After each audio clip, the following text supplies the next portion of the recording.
धान की फसल में नुकसानदेह कीड़ों और बीमारियों के इंसदाद के लिए इन हिदायत पर अमल करें। खेत की बाकायदगी से पेस्ट स्काउटिंग करें।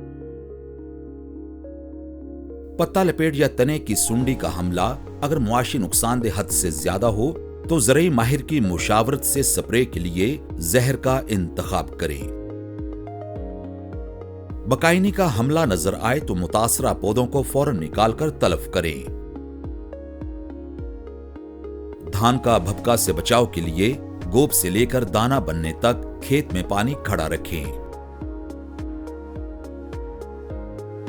धान की फसल में नुकसानदेह कीड़ों और बीमारियों के इंसदाद के मुतल्लिक मजीद मालूमात और रहनुमाई के लिए मुफ्त हेल्पलाइन 0800-000332 पर राब्ता करें या FFC की वेबसाइट पर काश्तकार डेस्क मुलाहिजा करें।